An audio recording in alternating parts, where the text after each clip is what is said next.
hadis to'g'risida. Eng ishonchli sahih to'g'ri bo'lgani haqiqiy Rasululloh sollallohu alayhi vasallam o'z og'zi bilan degan, qilqi bilan qilgan ishonchli hadis mutawatirdir.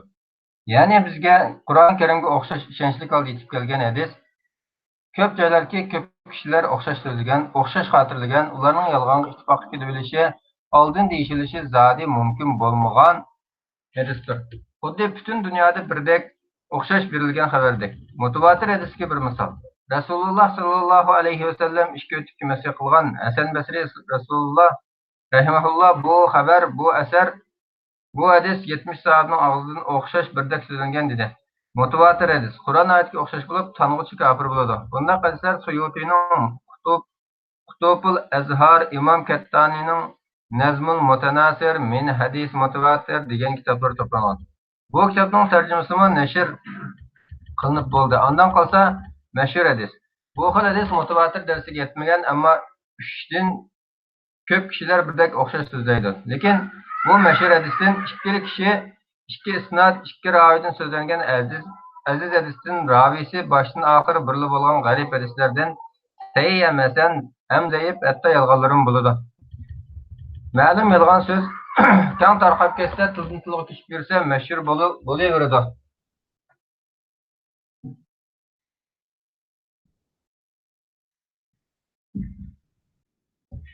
Xuddi mashhur shaxslarda payg'ambar, sahoba, tabiin, avliyolar, shundoqla kofir, dinsiz, zolimlar bo'lgandek, shaytonmi hamma kishiga mashhur. Shuning uchun mashhur aziz g'arib hadislarning sahihasiga amal qilinadi. Mashhur hadislarga Saxoviyning Maqosid degan kitobi, Shayboniyning Tamyiz degan kitoblari bor.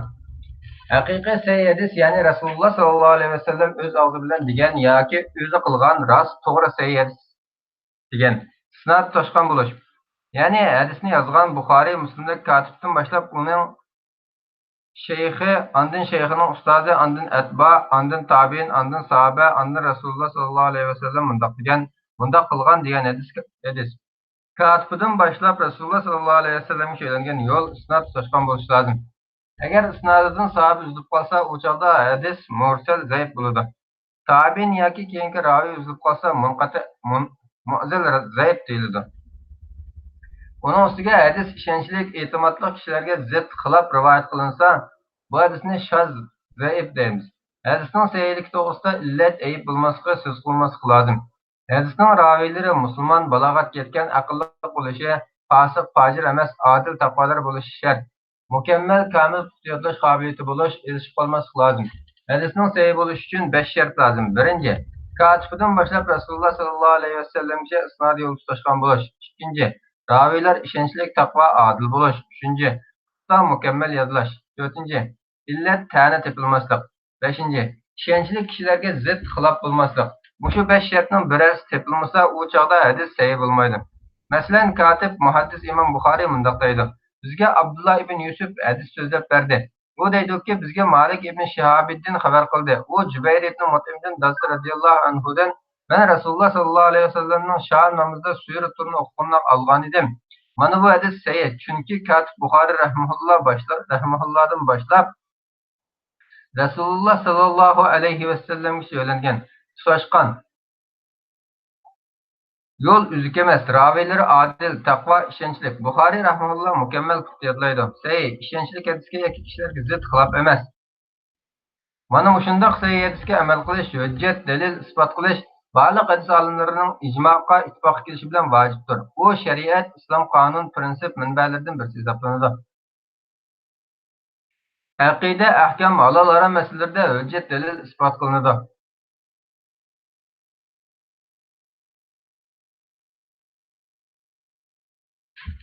Olimlar bu hadis sahih degan bo'lsa, u hadisning yuqori shartlari mukammal to'shqon bo'ladi. Sahih emaslikka hech bir illat yo'q.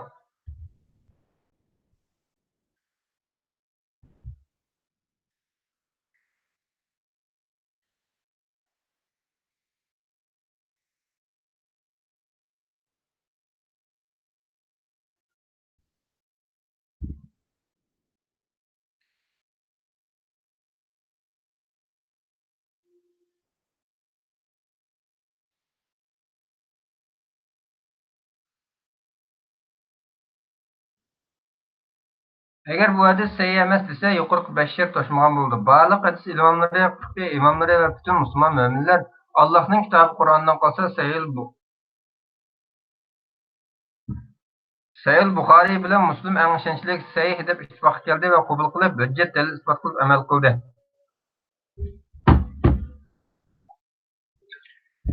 Buxoriy rahimahullohning men bu kitobimga sahih bo'lganlarini kirgizdim, nurg'un sahih hadislarni kitobning uzrab ketishini ansirab qoldirib qo'ydim degan so'zi. Muslim rahimahullohning men kitobimga mening nazarimda sahih bo'lgan emas, barliq kishilar sahih deb ittifoq kelganini yozdim degan so'ziga, shundaqla Buxoriy rahimahulloh men qoldirgan sahih hadislar nurg'un, men sahih hadisdan 100 mingni, sahih bo'lmagandan 200 mingni yod oldim degan so'zga qaraganda sahih hadislar bu ikki kitob bilan tugab ketmagan, yana bardir. Buxoriyda takror bilan 7275 hadis bo'lib, takrorni ilib tashlaganda 4000 hadis qoladi.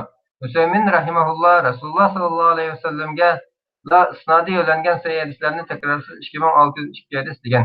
Ya'ni Buxoriyda takrorsiz 2602 sahih hadis bor ekan. Muslimda takror bilan 12000, takrorsiz 4000 hadis bordir. Buxoriy Muslimdan qilib qolgan sahih hadislar mana kitoblarda bordir. İbn Huzayma, İbn Abban, Hakim, Mustadrak, Nasai, Tirmizi, Abu Davud, İbn Majah, Daraqutni, Bayhaqi, Ahmad, Malik, Muatta, Musnad Shafi'i, Musnad Abu Hanifa rahimehulloh qatorliqlar. Ammo bu kitoblarni qadimdan tortib hozircha qattiq tekshirib o'tadi. Masalan, Hakim Mustadrakni Imom Zahabi rahimehulloh tekshirib, har bir hadisga o'ziga loyiq baho hukmlarini bergan. 4dan birini zaiflab 100 yolg'on hadis bor degan. Hakim Mustadrakqa qaraganda Ibn Abbanning sal qarishi kamroq, bu sahihroq. Undan yuqoriga Ibn Huzayma bu kishi qattiq tekshirishga shartnichan qattiq qo'yishga sahihroq hisoblanadi. Eng sahih isnod sahihdan kelgani. Masalan, Malikdan, Naibdan, Ibn Umar radhiyallohu anhudan kelgan hadis. Chunki Ibn Umar radhiyallohu anhu sahoba, Nafi uning xodimi, Imom Malikning shayxidir. Ondan qolsa Ammaddan, Salmatdan, Sabitdan, Anas radhiyallohu anhudan so'zlangan 4 kishi so'zlandi. Ondan Sulayhidan, Suhaylidan, ondan Abu Salihdan dadasidan, Abu Hurayradan so'zlangan hadis. Ondan keyingisi bo'lsa, isnod ravilar ko'p bo'lsa-mu sherik to'shqanlaridir. Eng ishonchli mutawatir oldi kelgan Allohning kitobi Qur'ondan qolsa, Buxoriy rahimahulloh bilan Muslim ittifoq kelgan 3-marjonlarning hadisidir. Bu 1906dir. Ondan qolsa Buxoriyning, ondan Muslimning, ondan bu ikki kishining shartiga asosan tuzgan sahih kitoblar, hozir olimlar, shayx, imomlar sahih hadislarni to'plab sahih hadislar to'plami degan nom bilan birinchi o'ringa qo'ydi.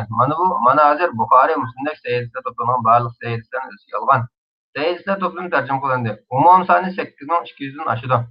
Sahih hadisning yana bir atalg'usi hasan. Bu xil hadisni Imom Xattabiy mundaq tunishtiradi. Kelish o'rni aniq bo'lgan, ravisi, erlari mashhur bo'lgan, ko'pincha hadislarni qabul qilgan, barliq fiqh olimlari iste'mol qilib dalil qilgan hadislar hasan bo'ladi. Tirmizi mundaq tunishtirdi. Isnodi tashalgan holda so'zlangan raviylar orasida yolg'onchi ayblangан kishi bo'lmagan, ishonchli, odil, taqvolari xilof bo'lmagan, boshqa yo'llardanmi shunda xotirlangan hadis hasandir. İbn Hajar Asqalani mundaq deydi. Isnod yo'li tutash, odil, taqvo, yodlash qobiliyati kamil, raviylar so'zlangan, illat yo'q, xiloflik bo'lmagan, ya'ni yuqorqi 5 shart uyg'un kelgan hadislar sahih lizzat bo'ladi.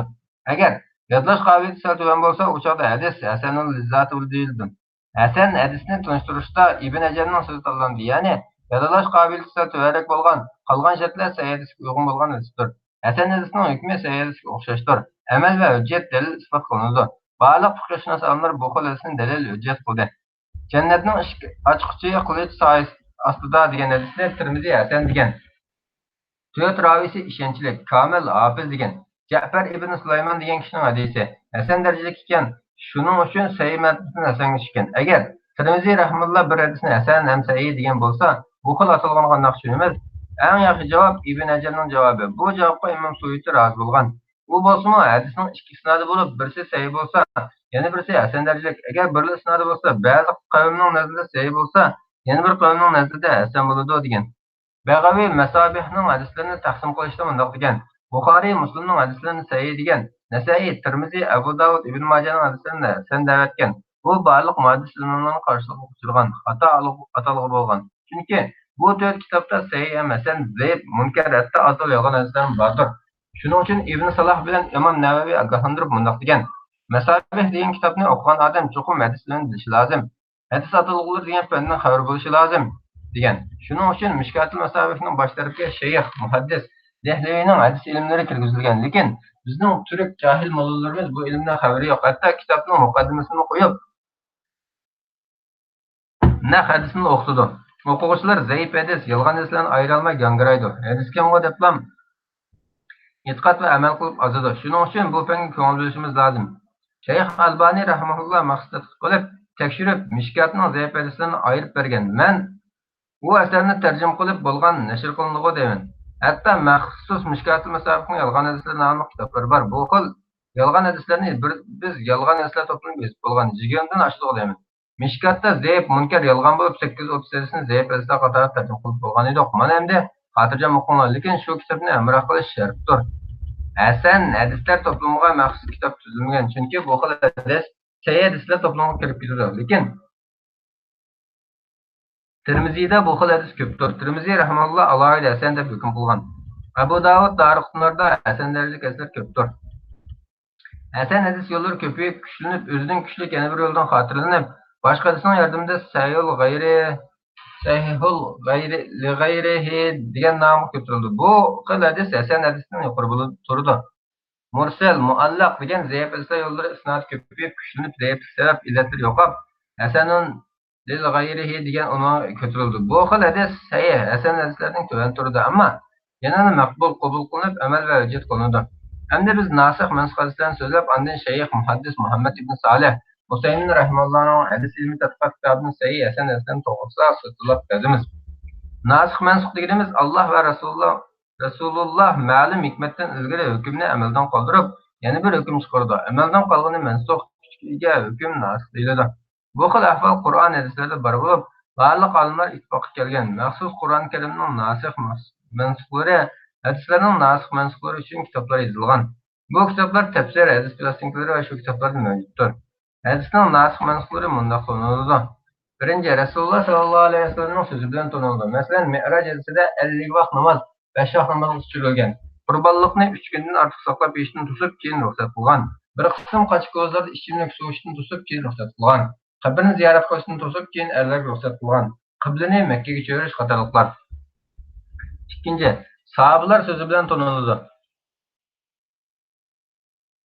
Masalan, Jabir radhiyallohu anhu da Rasululloh sallallohu alayhi vasallam tunji qatim o'tdekkin kavobdek narsani yesa tahorat oladi, keyin tark etdi. Ya'ni keyin tahorat olmagan degandek. Bu xil ahvollarda biz keyin kishilarga amal qilamiz. Uchinchi, tarix bilan tonildi. Keyingi kuchga. Masalan, Shaddad ibn Abbas radhiyallohu anhuning hadisida qanaldigan kishi tarqalan bo'lib ro'snudo degan. Ibn Abbas radhiyallohu anhuning hadisida Rasululloh sallallohu alayhi vasallam Ramazon oyida ihrom bog'lanib qoldi qanaldirgan. Shaddad radhiyallohu anhuning hadisi Makkaning ishg'ol qilgan vaqt bo'lib, Ibn Abbosning hadisi Jatul Vidoda keyin deyilgan edi. Shuning bilan burunqi mansub bo'ldi. Xuddi ot go'shtini yeyishni to'sgan degan hadisda Buxoriy Muslimning muttafaqun hadisi bilan, ya'ni yeyish ruxsat qilgan hadisi bilan Abu Davud mansub degandek. To'rtinchi, ijmo bilan mansub ayrildi. Masalan, 4-qatim aroq ichgan kishini o'ldiringlar degan hadis sahobalar, tabiinlar ijmosi bilan mansub qilinib, bir hokim bu hadis bilan hukm qilmagan. Navaviy rahimahulloh bu mansub degan ijmo nasikh mansub bo'lmaydi, lekin nasikh ko'rsatib beradi. Nasikh mansukhni ayirib beradi. Shayx Muhammad Salih Husaymin rahimahulloh hadis degan kitobida bunday degan: Mutawatir hadis yolg'onchilikqa ittifoqlashilishi mumkin bo'lmagan, deyishilishi mumkin bo'lmagan jamoat hissi isnod bilan, ya'ni angldim, ko'rdim bilan so'zlagan hadisdir. Hadis qudus, hadis ilahiy, rabbaniy degan hadis. Rasululloh sallallohu alayhi vasallam Alloh bunday dedi degan hadisdir.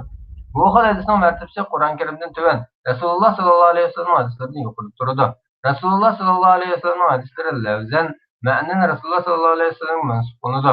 Hadis qudus bo'lsa ma'nosi Allohga nisbat beriladi. Lafzini bo'lsa yana Rasululloh sallallohu alayhi vasallam so'zlagan. Shuning uchun hadis qudus lafzi bilan tilovat qilinib, ibodat qilinmaydi.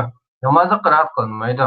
Qur'ondek mutawatir Allah xotirlanmaydi, balki uningdan muatir, sahih, hasan, zaif, munkar, yolg'onlarmi bo'ladi. Hadisning lafzi ma'nosi ko'p jamoatdan mutawatir holda so'zlansa, bu lafzan va ma'nan mutawatir bo'ladi. Agar ma'nosi bir lafzi har xil bo'lsa, mutawatir ma'naviy hisoblanadi. Masalan, o'tib masya qilish hadisi, "Menga yolg'onni to'qan odam do'stni o'ralsin" degan hadislar mutawatir 60 dan 70 kishi so'zlagan. Duoda qo'l ko'tarish bo'lsa mutawatir ma'nan bo'ladi. Ma'nosi bir xil, lafzi har xildir. Mashhur aziz g'arib hadislarni yuqoriga o'xshash tunishtirgan amallar niyat bilan degan hadisni Umar ibn Xattob radhiyallohu anhu den Al-Qamadin, Muhammad ibn İbrahim Taymiy'din, Yahya qatarlıqlar sözlügen bulup, başdan ahir bir ravi sözlügen bolğaçqa garip, lekin özü sahih degan. Mana bu garip sahih. Meşhur aziz garip hadislerden sahih, zayıf, hasan, hatta yalğanların buludu. Bunu biz sözlep bulduk. Sahih li zati, sahih li gayri. Hasan li zati, hasan li gayri degan hadislarni yuqorqi o'xshash bayon qilgan. Zayıf hadisni bo'lsa, sahih, hasan hadislarning shartga to'shgan hadis degan. O'qayli. İbn Adi, Hatibul Bag'dod, İbn Asakir, Daylimi, Firdavs, Hakim, Mustadrak, İbn Jari qatorliq kitoblarni zayıf degan. Birinci, mutavatir hadis. Xuddi Qur'on bizga mutavatir qat'iy ishonchga yetib kelgandek 300 dan 400 gacha hadis bizga mutavatir yetib kelgan. Har qaysi joyda, har qaysi olimlar, har qaysi kitoblarga 10 dan ko'p sahobalardan, ko'p tabiinlardan o'xshash xotirlab, labzan va matnan yoki labzi bir xil bo'lsin, ma'nosi bir xil xotirilgan. Ularning yolg'on so'z, ish harakatga ittifoq kelishilishi qat'iy mumkin emas. Bundaq mutavatir ishonchga hadis qat'iy shaksiz ilmni foyda beradi. Bu hadis tansa kafir bo'ladi. Chunki u o'tiki masih qilishdek yoki jannat yo'lida hozir mavjud. Oxiratda mo'minlar Allohning jamoasini ko'radi degandek ishonchli xabarga, aqida masalalarga tanigan bo'ladi. Bu hadislarni to'plab maqsad topadigan olimlardan Jaloliddin Suyuti kitob ismi Qutbul Azhar, Muhammad ibn Ja'bar kitob ismi Nazmul Mutanasir minal hadis mutawatir. İkinci, mutawatirdan qolsa mashhur hadis. Bu xil hadis 3 yoki ko'p kishidan xotirlandi. Mutawatirga yetmagan ammo soni 3 dan ko'p.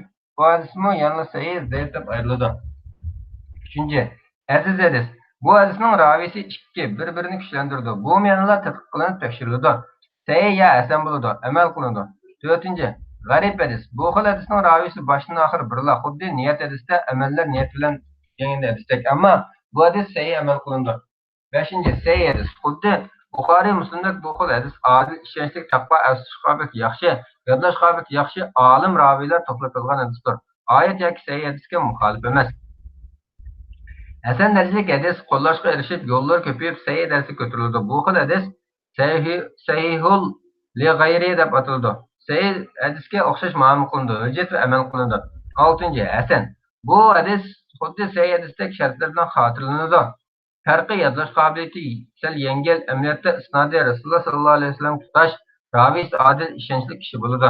Shunga sahih hadisga o'xshash amal qilinadi, hujjat qilinadi. Muallaq. Mursal deb atalgan zayif hadislar yo'llar ko'payib, qo'llanib, oyat, sahih hadislar qo'llab, sahobiy tabiinlar so'zi bilan kuchlantirilib, bir daraja ko'tariladi.